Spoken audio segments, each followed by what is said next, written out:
തൊഴിൽ ശക്തിയുടെ 60% കർഷകരായുള്ള നമ്മുടെ രാജ്യത്ത് കർഷകരുടെ അഭിപ്രായം കൂടി മനസ്സിലാക്കി വേണ്ടേ പാർലമെൻറ്റ് ഇലക്ഷനിൽ വോട്ട് ചെയ്യേണ്ടത്?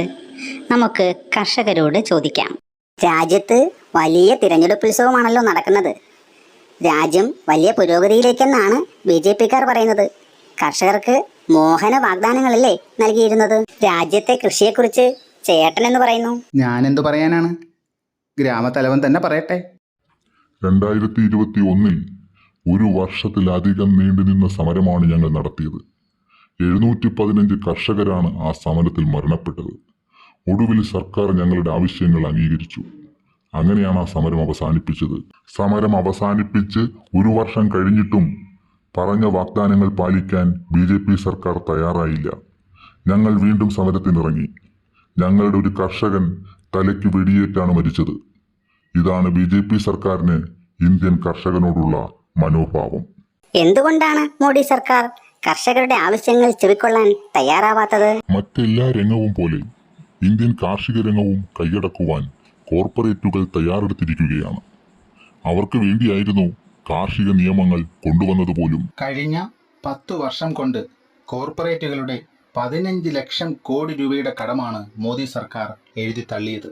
എന്നാൽ കാലാവസ്ഥാ വ്യതിയാനം മൂലവും പ്രകൃതിക്ഷോഭവും മൂലവും ഇന്ത്യൻ കർഷകർക്കുണ്ടായ കടം എഴുതിത്തള്ളാൻ മോദി സർക്കാർ തയ്യാറാവുന്നില്ല.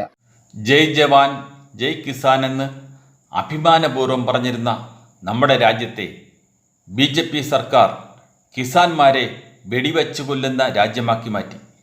തങ്ങളുടെ കൂടെ സമരം ചെയ്ത 715 കർഷകർ സമരഭൂമിയിൽ മരിച്ചു വീണിട്ടും BJP അനുകൂല സോഷ്യൽ മീഡിയകൾ കർഷകരെ തേജോവധം ചെയ്തിട്ടും കർഷകർ സമരത്തിൽ ഉറച്ചു നിന്നത് BJP ഗവൺമെൻറ്റിൻ്റെ നയങ്ങൾ സഹിക്കാൻ പറ്റാതെ ഗതികെട്ടതുകൊണ്ട് മാത്രമാണ്.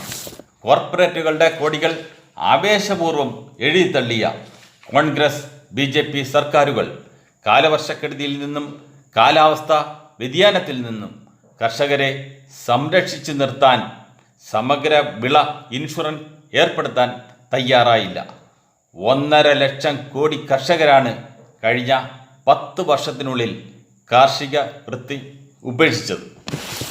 ഇടതുപക്ഷത്തിൻ്റെ നിർബന്ധത്തിന് വഴങ്ങി ഒന്നാം UPA സർക്കാർ മാത്രമാണ് കർഷകർക്ക് ആശ്വാസമായി കാർഷിക കടങ്ങൾ എഴുതിത്തള്ളാൻ തയ്യാറായത്. അതുകൊണ്ടാണ് പാർലമെൻറ്റിൽ ഇടതുപക്ഷത്തിൻ്റെ ശക്തമായ സാന്നിധ്യം വേണം എന്ന് പറയുന്നത്.